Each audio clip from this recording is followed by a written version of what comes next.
Hello, everyone, and welcome to episode 89 of the In a Nutshell podcast. I'm your host, Sean Vowells. Joined with me is Joe Meade, and tonight, Joe, we've got a couple of things that we're going to get to. We're going to do some game recaps, some bracketology for teams in the Big Ten. We're going to go back to our conference tournament predictor, and then at the end, we're going to give our all-conference picks for the Big Ten in basketball.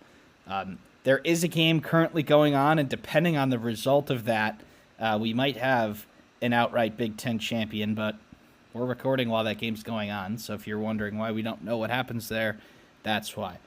All right, Joe, let's get to a couple of the games that happened since our last recording.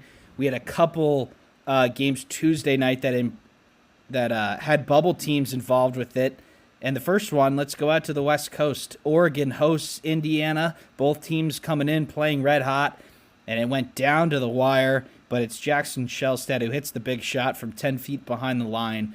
Oregon picks up another solid win, and Indiana comes very close to what would have been one of their best wins of the year. But, Joe, Indiana was right there, and unfortunately this is starting to become the theme of their season. When other teams take the big shots, they tend to go in. Yeah, Sean, it's unfortunate for the Hoosiers. I think big picture-wise, we'll get into this in bracketology. I don't really want to absorb it. I don't think it's going to really hurt them that much in the long run, barring like a complete and total collapse. And even then, I think they're pretty safe. We'll get into that later. But I do want to highlight Jackson Shellstead. There's something about him at the top of the arc on a three. He did it against Michigan last year when we were terrible, so I didn't really put much stock in it. But it was the same spot. Yeah, did it against Wisconsin. Hit so many clutch shots on the road at Penn State, at Ohio State, and hits another one here. Kind of, would you call it the dagger shot? I would pretty Very much. much. Indiana didn't score another point after that. And you look at the score, Oregon won by 9. Well, Indiana was winning with a minute and a half left, and they played 29 seconds of great defense, and Shellstead hits that shot. He really did not have a good game. He was 1 for 6 from 3 until then. He ends up with 17 with some free throws at the end, but Indiana was right there, which, at the time would have, it certainly would have clinched their spot in the tournament, but they lose. Again, I think it was 7.5 was the spread, so essentially a tie in the metrics. Your resume is not getting any worse, but we did have a bunch of other bubble teams winning, so it was an unfortunate sort of run of events there for Indiana. It looked like they're going to have a chance to get a quad 1A road win, and they let it slip away. But Oregon, Joe, is 6 wins in a row now, and they're going on the road to Washington. They're very likely to be on a 7-game win streak going into the Big Ten tournament. And they were hot early. They were really cold in the middle, and now it looks like they're getting hot again.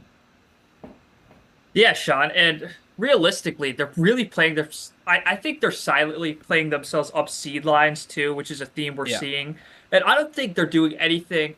To be honest, when they were on that losing streak toward the tail end, when they lost to Michigan, when they lost to Michigan State, I thought they were playing pretty good basketball. They just ran into 2 teams, one at the time who was really hot, and the other who's probably going to win the league, or at least has a share of it wrapped up as we speak. So I think that's kind of a theme from Dana Altman. I think, the fact one of your best players is Jackson Shellstead, a younger guy, and the other kind of like a Kwame Evans, guys still coming on. I think that's been a theme for Oregon. I think they're peaking at the right time, or they're about to peak at the right time.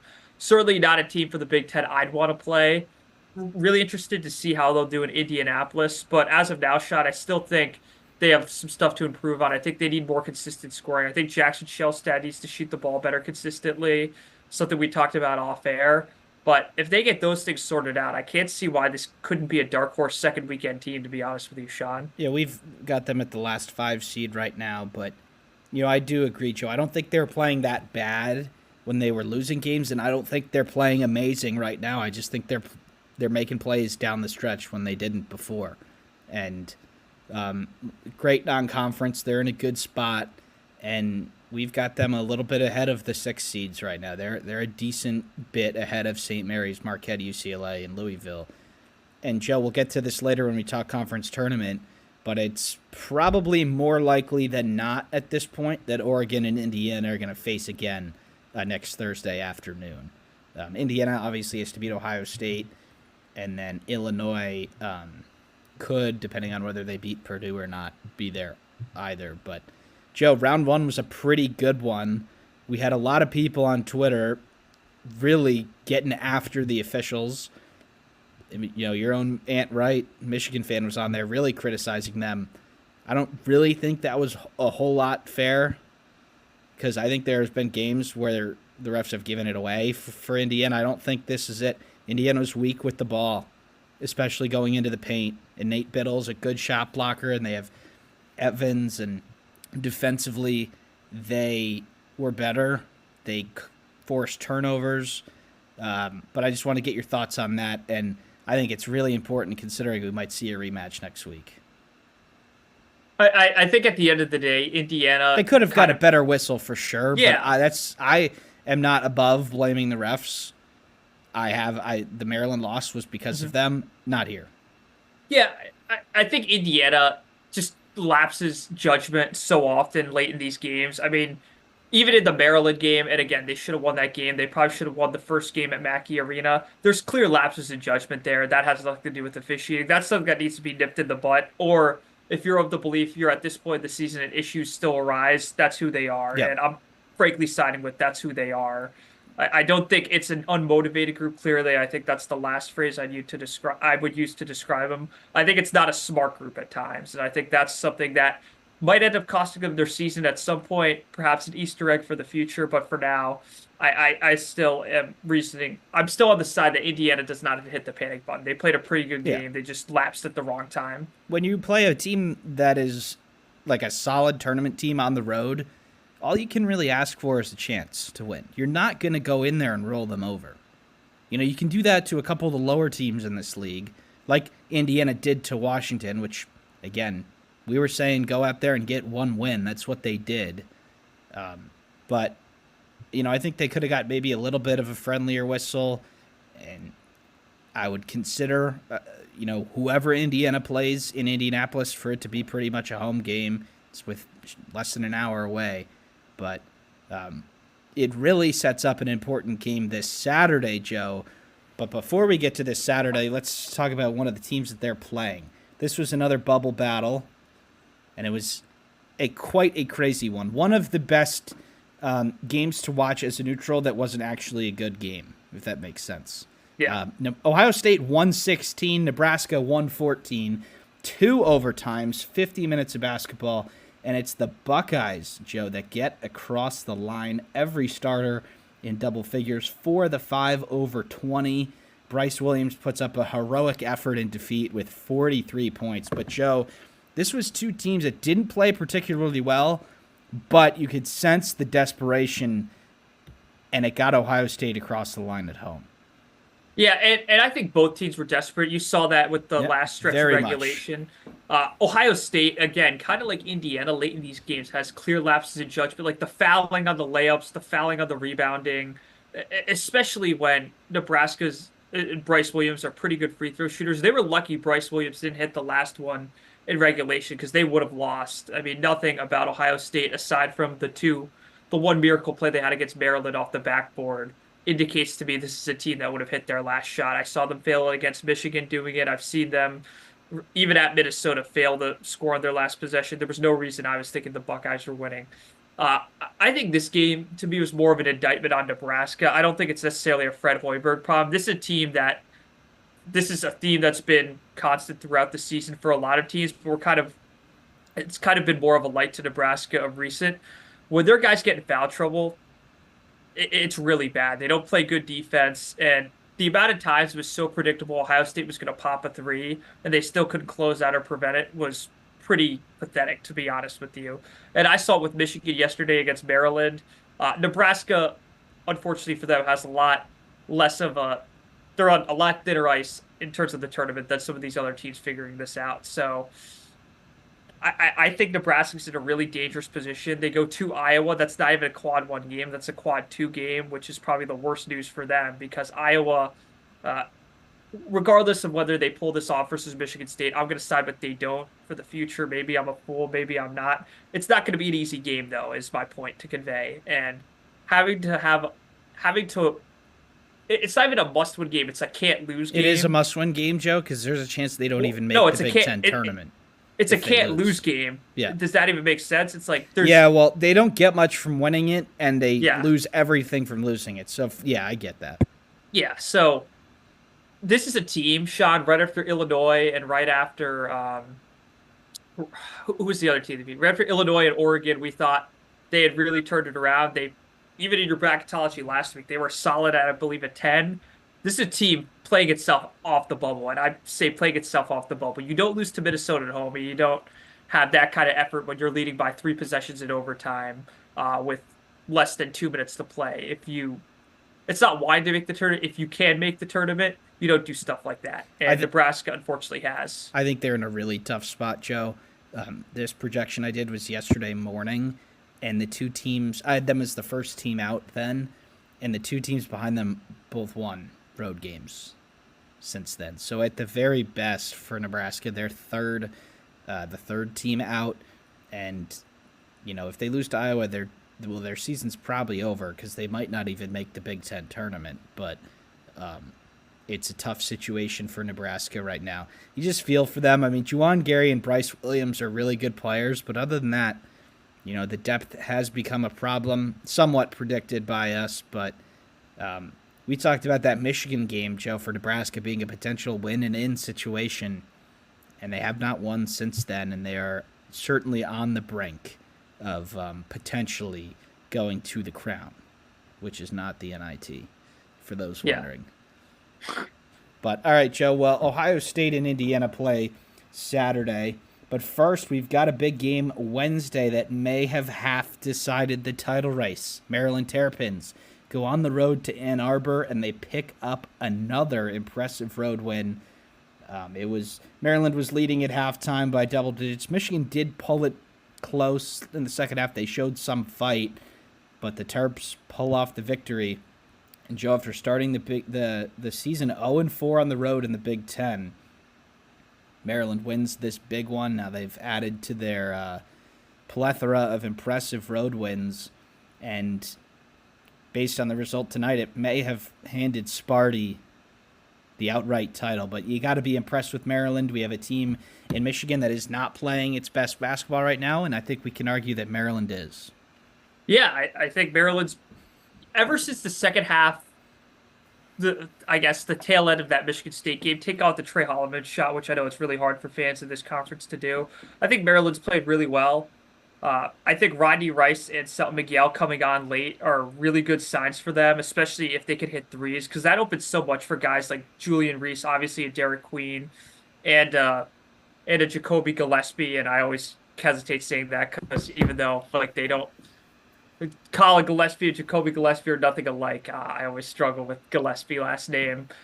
With that said, Sean, this is a really impressive team, especially when you consider they don't get much from their bench, if anything, at times. Is that going to catch up to them? Probably not, to be a Debbie Downer. In the Big Ten tournament, I think it will. Yeah. But that doesn't really matter to them at this point. No, and I think Maryland's probably playing itself closer to that 4 protected seed line.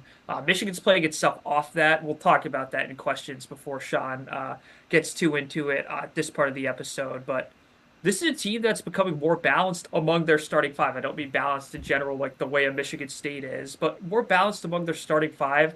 I think that's really good for the Terrapins. I think to close the year, I assume they don't get swept by Northwestern, especially with Northwestern's injuries. This is a team that's probably playing for the double bye right now. And frankly, Sean, we're going to talk about Coach of the Year at the end of this episode. Kevin Willard, if he's not first on a lot of people's list, if he's not top 4, I don't know what conference you were watching this year, because I think Maryland had pretty base expectations just to get into the tournament.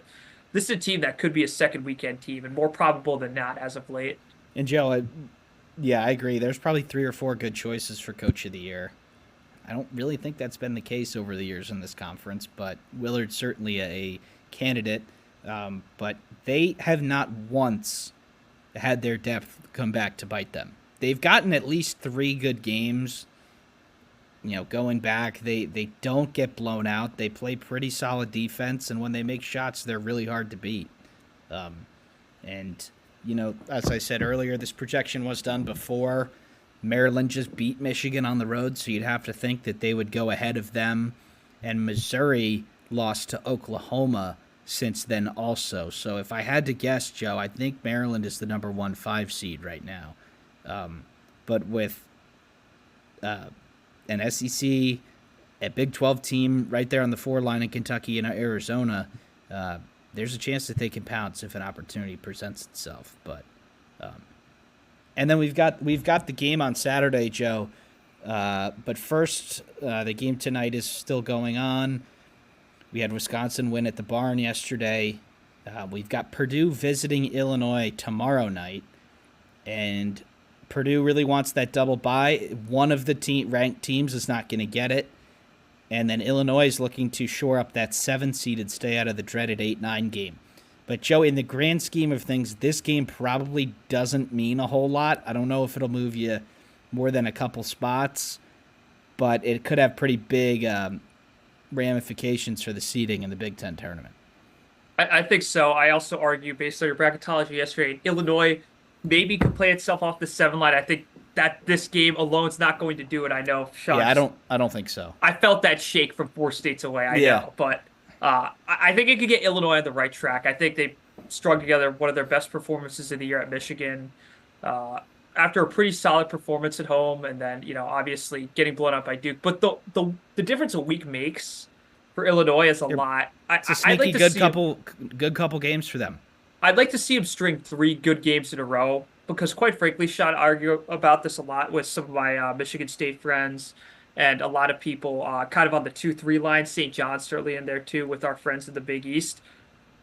If Illinois is a 7 seed and BYU is a 7 seed, are you really better off being a 2 than a 3? I think you're kind of not. We could get into that in our tourney previews. I don't want to get into it right now. Well, yeah, Illinois, BYU, and Gonzaga, who's trending up. Gonzaga's a top 10 team in the net. BYU's a top 10 team since January 1st, and Illinois is Illinois. So the hypothetical 2-7 matchup here, Joe, I don't see the 2 seed on a neutral being favored by more than 3 or 4 points. Yeah, that's my point, Sean. It's not fair, really. Yeah, and I only say that to illustrate how good Illinois is. I know we ripped them for their inconsistency, but we ripped them. They were playing bad. But yeah, we ripped them because they were playing well below what they are. Take out the all-freshman mark. So, Sean, give me 2 seconds. I have someone at my door real quick. But yeah. Here, well, I'll intro bracketology, and then when you come back, maybe we can get to some questions. There on the screen of the YouTube is my 3-5 projection, March 5th. Before Wednesday, March 5th's games, we have really the 2 Big Ten teams on the 2 line sort of holding serve there, Michigan State and Wisconsin. Again, I don't know if any of those teams can get, certainly I don't think they can get to a 1. And there's probably a pretty big drop-off between 6th place, which at that time was Florida. Florida then went on the road to beat Alabama. So Florida's probably the last 1 seed right now. I don't see a way that Michigan State or Wisconsin can get higher than that. And bracketology principles here, the top 4 teams in the SEC all have to be in different regions. So they're going to be in an SEC team's region if they're a 2 seed, if that makes sense. So you have Auburn and Florida now on the 1 line, Alabama and Tennessee on the 2 in the 2 other regions. That means Michigan State and Wisconsin will be put in not Duke, Auburn or Florida's region. Now, I haven't been predicting the regions. I've just been doing left to right. That's the order. I might switch that up here in the future. But we go down to the 4 line where we see Purdue at the top 4 seed. They've shaken off their losing streak. Then we got Maryland, Oregon, and Michigan on the 5. I think Michigan's still probably there. Still on the 5, you said? Yeah, their resume metrics have taken a hit. They're into the high 20s now. But like I said earlier, there's a little bit of a gap between them and St. Mary's and Marquette. Then there's another Big Ten team, UCLA at 6, Illinois at 7. And then down the list we go all the way to Ohio State as the 5th to last team in. That may have changed with Oklahoma beating Missouri at home. Maybe not. Arkansas also had a nice win. I'm going to say Ohio State's probably outside the last 4 in right now. And then Indiana was my 4th to last team in. if that So makes Ohio sense. State's out of the tournament or in the No. tournament right now? Ohio State's out of the last four in. That's what I mean. They're in the Okay, tournament. They're the fifth to last team in. got it. And then Nebraska, first team out in this projection, probably third team out at this point. Now, Joe, Nebraska beats Iowa or they're out. It might actually benefit them that they have to play Wednesday. It also might for Ohio State, too. Because we're getting dangerously close to the 3 games over principle for Ohio State. They're 17-13 right now. If they do lose to Indiana, they go to 17-14. But the good news is that will drop them to Wednesday then, which is a good scenario for them, I think.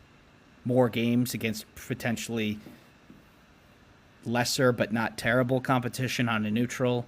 But from a bracketology point of view, we're really looking at, can the Big Ten sneak a 4th team into the protected seeds, and then Ohio State, Indiana, and Nebraska on the bubble. But All right. Yep, let's get to some questions. Yeah. All right, Sean. Here's a good one. These are not a lot of optimistic fans here, so we're going to be a lot of lose-out situation questions, Sean. Just to be clear, just in case the vocab's not clear. From Gabriel, fellow Ohio, I guess one of our Ohio State fans here. Should Ohio State lose on the road at Indiana and in the first round of the Big Ten tourney, Wednesday/Thursday, would they be out of the tournament or would they just be in Dayton? I think out, Joe, because your scenario 17-15. Yeah, I think that's out. The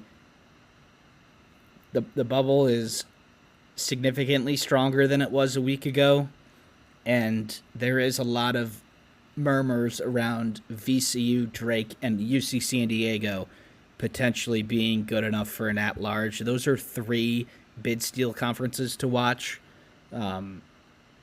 If you are on the bubble, you are rooting for those teams. I think VCU definitely in, probably not even in Dayton without an A10 tournament win.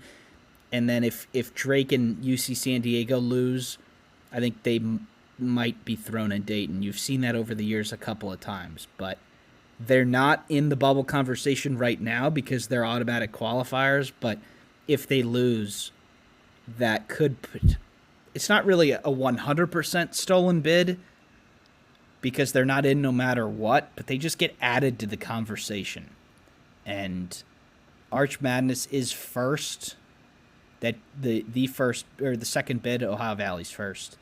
And with Drake, last year we saw them play Indiana State. Everybody wanted Indiana State in. They lost. Just too many other things happened until Selection Sunday. So if you're on the bubble, you're rooting for VCU, Drake, and UC San Diego, who could potentially get at-larges. So that could shrink the bubble a little bit. All right. Well, from Noah, another pessimistic fan, should Michigan lose out? So in this scenario, this was asked before last night, but so lose to Maryland, Halfway which there. already happened. Yep. Lose to Michigan State, which is probably very good likelihood no matter what happens tonight, and then lose on Friday in the Big Ten tournament.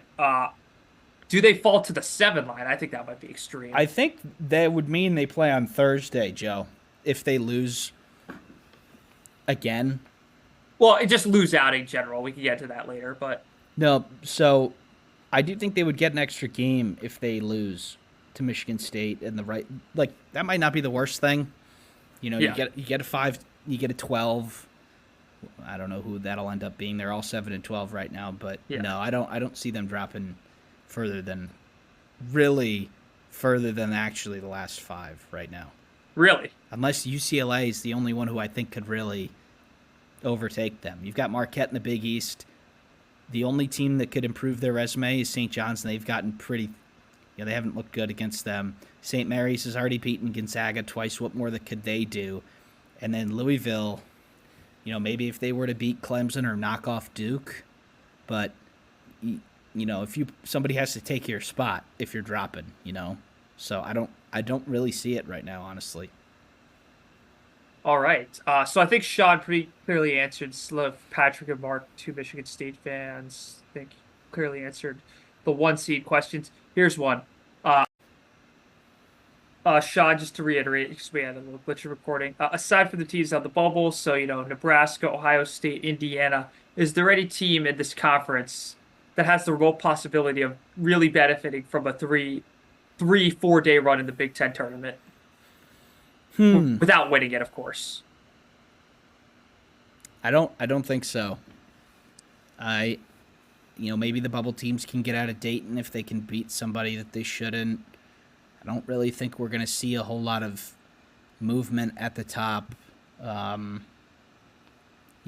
don't really think it's outside of the bubble teams.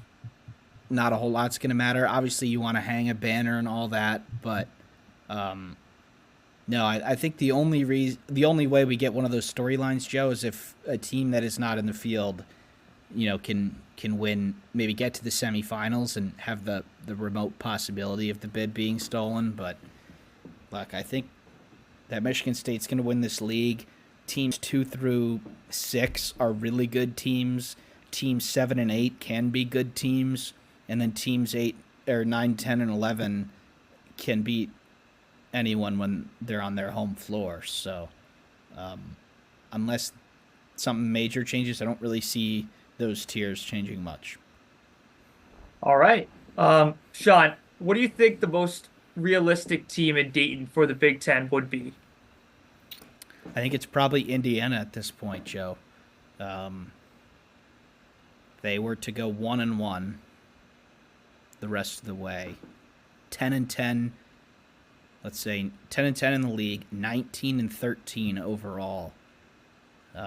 With 5-10, 5-13 in quad 1. That just seems like a Dayton resume to me. They did have. So last year, Oklahoma's resume was a whole lot similar to Indiana's, and Oklahoma was the first team out, but 5 bids stolen last year. So it looked like the committee had them roughly in the region where a team would go to Dayton. I think Ohio State, might actually not have that big of a chance to go to Dayton, because if they get enough victories, they'll be clearly safe. And if they fought a 17-15, I think they'll be out. But, Nebraska also, if they were to do get to the semifinals and maybe get, if they finish 20-14, maybe they get thrown there. But I think Indiana's the most likely, Joe, and I actually think there's probably like a 40 to 50% chance that there's no Big Ten teams in the first 4. Wow. I just think it's easier to move than to stay where you are, if that makes sense. Yeah. All right. Final bracketology question, Sean. What team out of all the Big Ten teams in the field or not, but let's just assume in the field based on the previous answers to your questions. Sorry, this is from Greg, who's a UCLA fan, can benefit from winning the Big Ten tournament? It would have to be a team down on the seed lines a little bit. So like a UCLA, Illinois type team? Yeah, I think those two would be the right answer. I think they could potentially get to a 5 with, 3 quad 1 wins thrown at the end of the fire here. Maybe Michigan getting to a 4, maybe not even winning. But, again, it's just the way that this season is turning out for Michigan, you would have to give the 12 seed that they're, at this point, going to be drawn against, a really good chance to win that game. Yeah. So, I think getting to a 4 would help them tremendously. I think even dropping to a 6 would probably increase their chances of winning the first game. But, yeah, UCLA and Illinois, I think, is the right answer there. But, all right, Joe. All right. If that's bracketology, we're going to go back to our friends at bball.knownothing.net. And we're going to predict the last couple games here. We tried this last time. Obviously, some things have happened since. We were wrong on a bunch, by the way. So we're going to do it again with some results. We've got... all right, so we got to predict the rest of the games, and then it will spit out a bracket for us on what the conference tournament will end up like.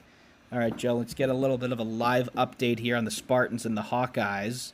And it's the Hawkeyes who have a 9-point lead with 14 minutes remaining. ESPN gives the Hawkeyes an 80% chance of winning. I don't give. I think it's probably like 50-50 right now. Right. So why don't let's give it to Iowa right now. Well, actually, MSU just cut the lead down to 6, so let's give it to MSU. And then we can go and flip it back the other way at the end. All right, yeah. Illinois and Purdue also. Again, I think pretty close to a coin toss game. It is at Illinois. Joe, with how the Fighting Illini are playing, let's give them this game for now. Yeah. UCLA hosting USC. Bruins. Indiana hosting Ohio State. The Hoosiers already beat them once. Do they do it again? We can flip this one. But let's go. This one's tough. Yeah, Hoosiers just for now. Maryland beating Northwestern at home. Yes. Wisconsin beating Penn State at home. Yes. Sparty beating Michigan at home. Yes. Yep. Nebraska beating Iowa at home. I think yes.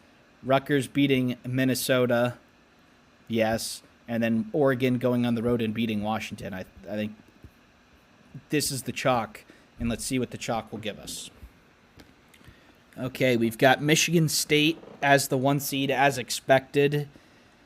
Maryland at the 2, Michigan at the 3, Wisconsin at the 4, Purdue at the 5, UCLA at the 6, Illinois, Oregon, Indiana, Ohio State, Rutgers, Nebraska, Northwestern, Minnesota, and USC. Iowa would be going home. Joe, it's pretty clear Iowa needs one of the next 2 to get there. And they're playing a team. They will be on 1 day shorter rest than Nebraska, but the Cornhuskers also played 2 overtimes the day before, so potentially the 1 day short rest kind of goes out the window. This would be the bracket. I think it turns out pretty well for Nebraska. They get a winnable game on day 1. I think it turns out well for Ohio State. They get a winnable game on day 1.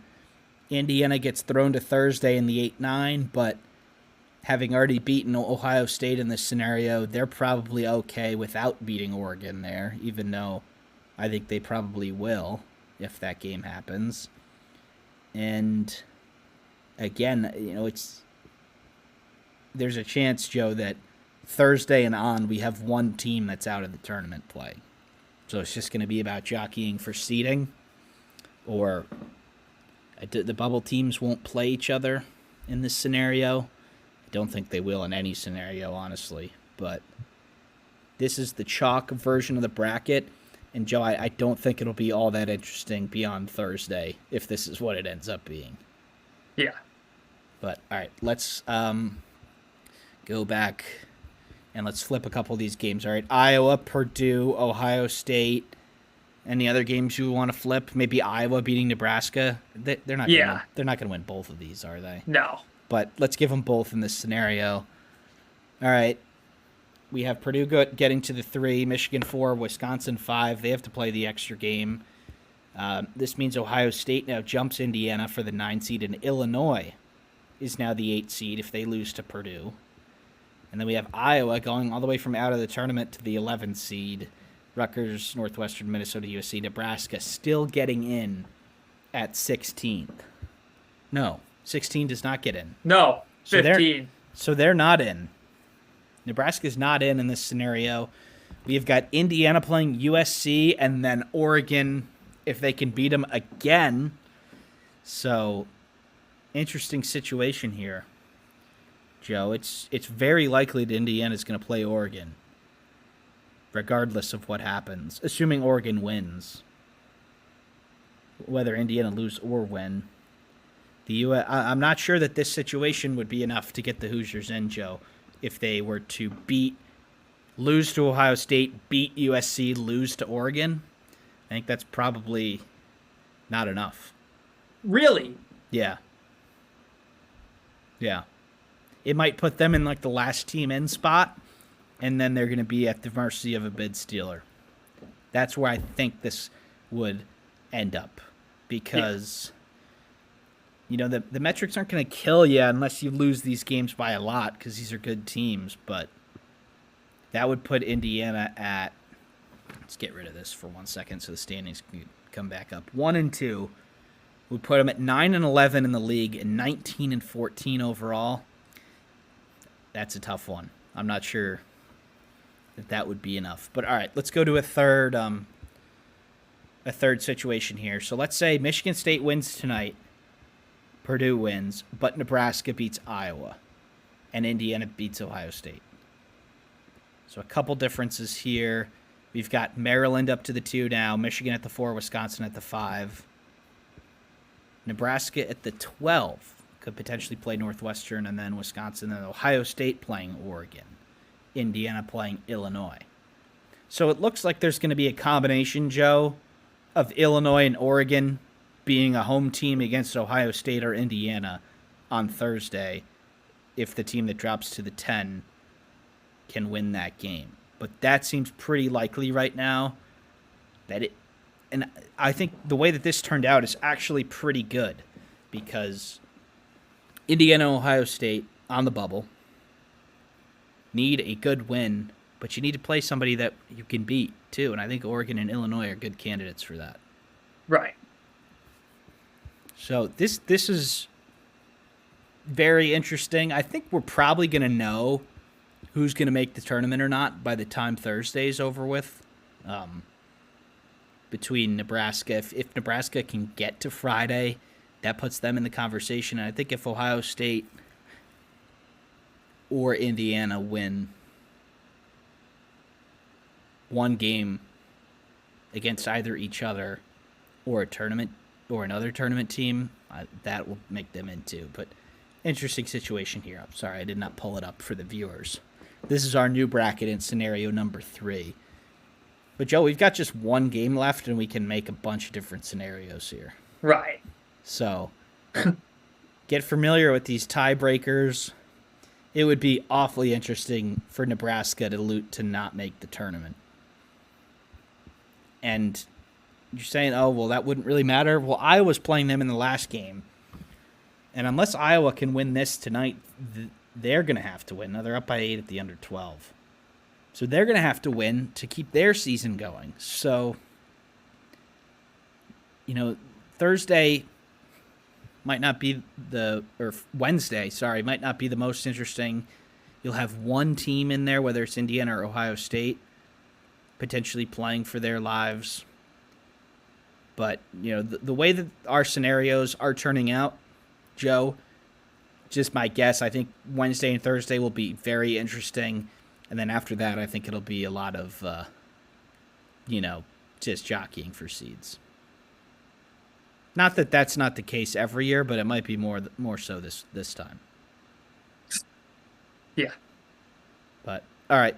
Well, Joe, we've got, unless you got any more scenarios you want to go over, let's get into our all-conference teams. I just want to give the disclaimer. The reason I'm laughing is because all 3 situations we laid out, probably one of those games that we're discounting is not going to go the way, and then everything else gets messed up. So don't take all of our words for it. In 12 minutes, at least one of them is over.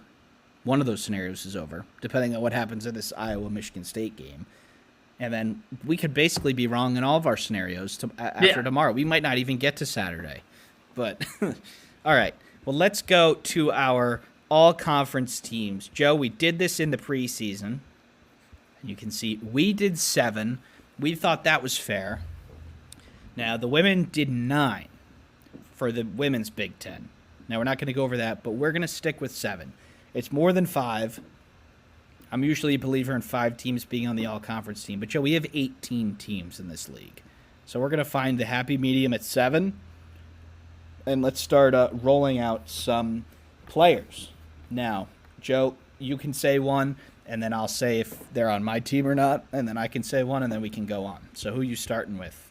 Or let's start with Player of the Year, which will also be on the first team. Do you want to say it on 3? Yep. 1, 2, 3. Braden Smith. All right. As everyone predicted, by the way, this was probably the least shocking.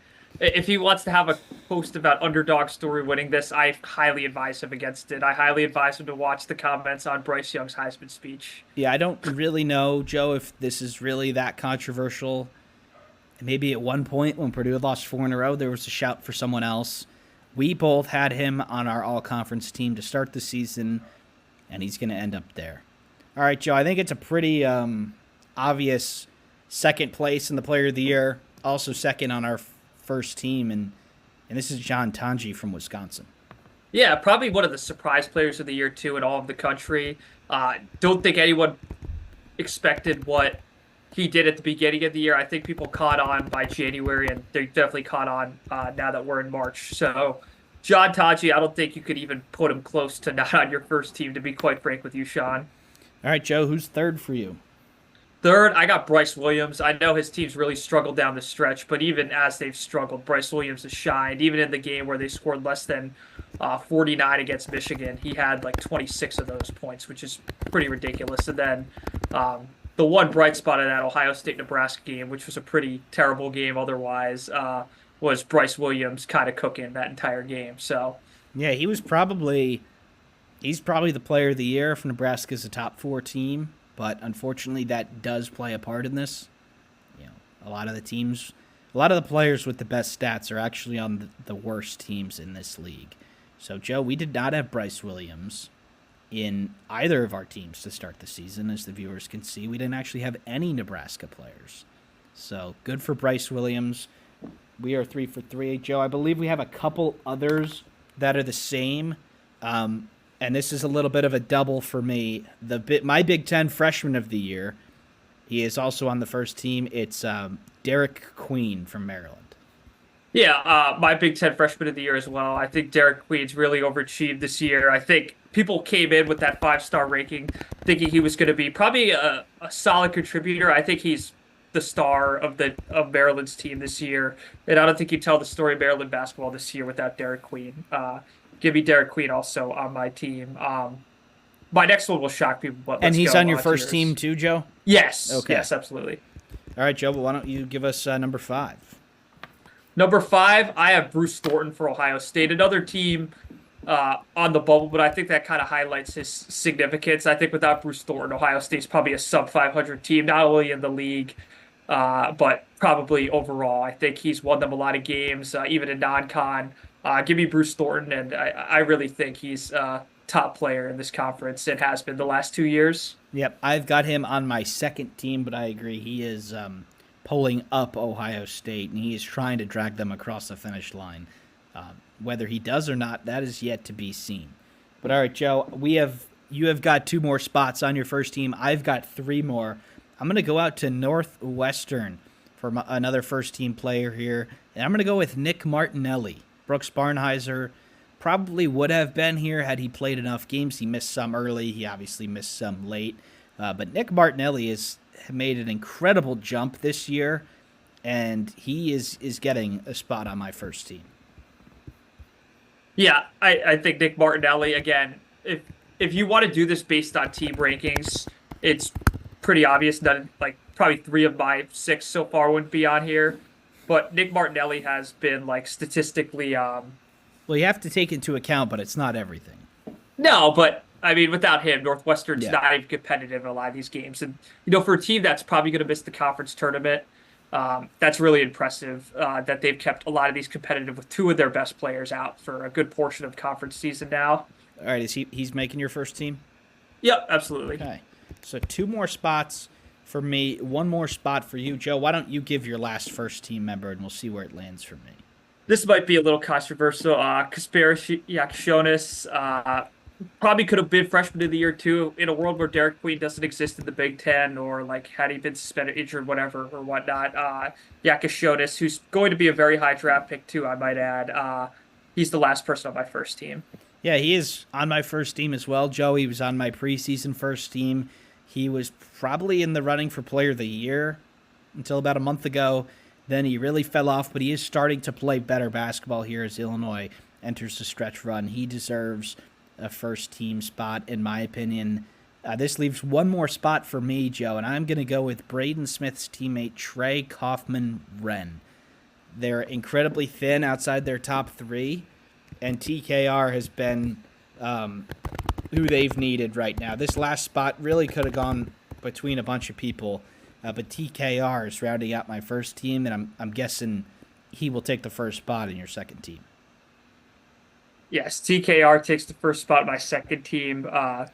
Frankly, had he played for anyone not named Purdue, he'd probably be in my first team. I'll just be upfront about that. Yep. But Without him, Purdue is probably not a top 4 team in this league. Perhaps they're fighting in that pit where like we see 8 to 12 right now.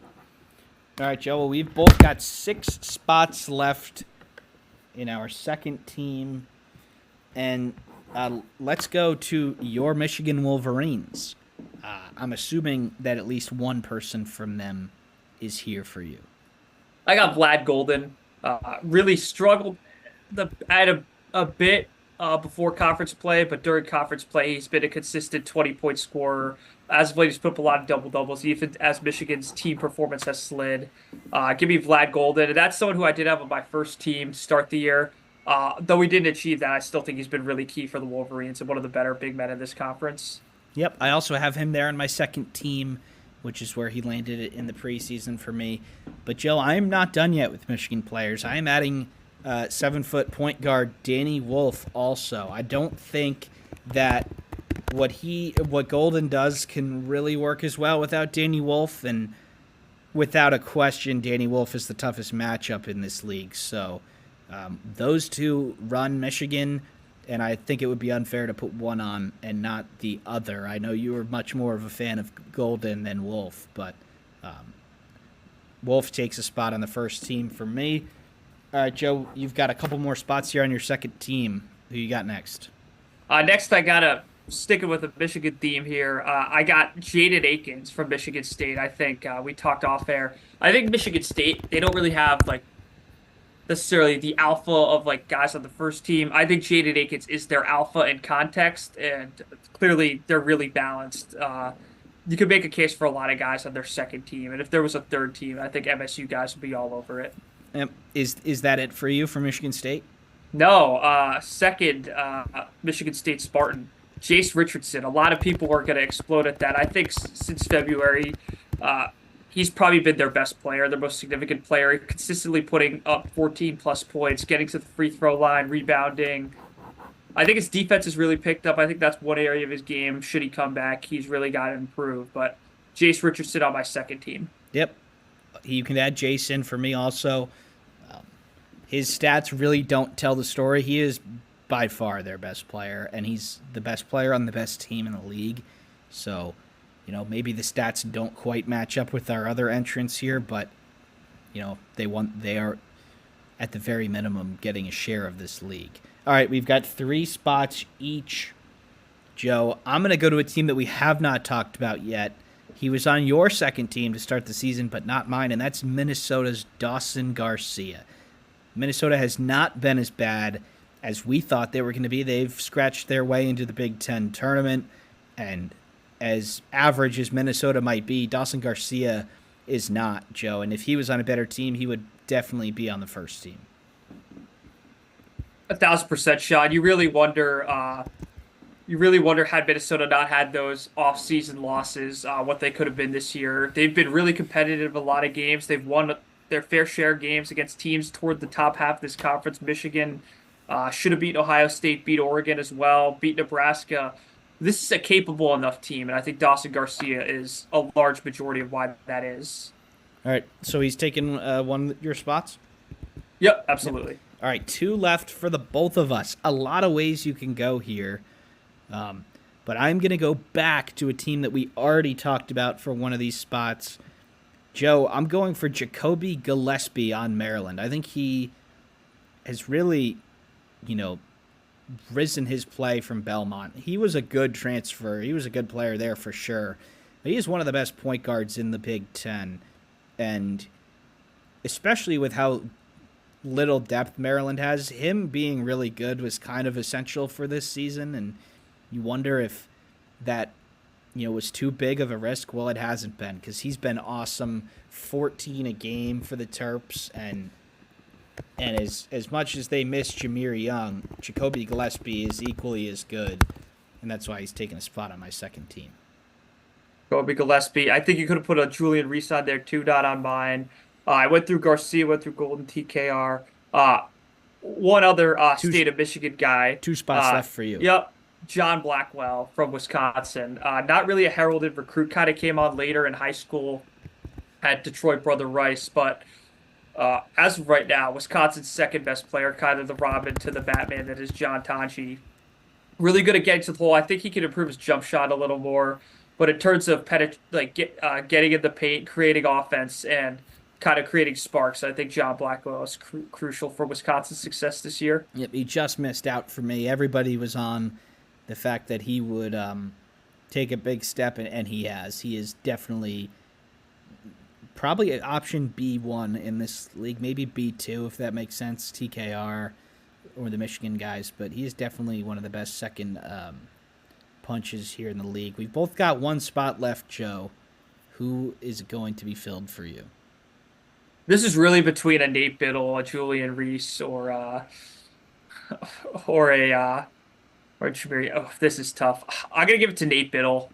I think Oregon is highlighted a lot by Jackson Shellstad's big shots, and that shouldn't be forgotten. But I think Nate Biddle's the real leader of that team, and I do think how they do in March Madness is going to largely be on his shoulders. I'm going to go for one of my own, Joe, here in my last spot. I'm going for Umar Ballo, averaging 14 and nearly 10 a game. Significant uptick in minutes from his time at Arizona. Significant improvement around the basket. His free throw percentage is up 10 points. But, nobody is averaging 14 and 10, really, other than Umar Ballo. So he was predicted to be on my first team. And perhaps if he was, leading Indiana to a top 4 seed and top 4 finish in the Big Ten, maybe he ends up on the first team too. But, it's hard. We don't have a spot for every player here. The third team probably would have been a bunch of these similar players, Joe. But a couple honorable mentions. You mentioned a couple of them, I think. You go to the bottom of the league, you still have Ace Bailey and Dylan Harper there. Just with Rutgers being so ineffective, you can't really put them in there. You've got Ace Baldwin from Penn State, great Osibor from Washington, Desmond Claude from USC, Bilodeau from UCLA. I mean, you could go down the list. There's a lot of good players in this league. Yeah, and I think with the 18 teams now, the transfer guys coming in, you could probably have an all-transfer team or 2 all-transfer teams immediately this year, not just if they were transfer in general, but transfer from this year. You could make a whole list of those. Yeah, and freshman of the year, the freshman team last year was kind of basically, it selected itself with so few freshman players making an impact, and now we've got 6 really good freshmen who are probably going to the NBA. So, Joe, I think that's it for our teams. Now we've got one slot left each. Big Ten Coach of the Year. Who are you giving it to? I'm gonna give it to Tom Izzo. Yep, me too. Yeah, I think coming into the year, a lot of people really rated him harshly, and I think that's fair based on how his team underperformed massively last year. They were a bubble team most of the year, Michigan State in 23-24. That was supposed to be one of Izzo's best teams. I just really never got going from opening night. To come into this year without a real star, because let's face it, I think Jaden Akins is a really good player. I don't think anyone thinks he was like an alpha. Clearly wasn't on our first team. The improvement of guys like Trey Holloman, the acquisitions they got, whether it was Frankie Fiddler, Jace Richardson, obviously a freshman. I don't think anyone saw him becoming one of the better players in the conference as a true freshman.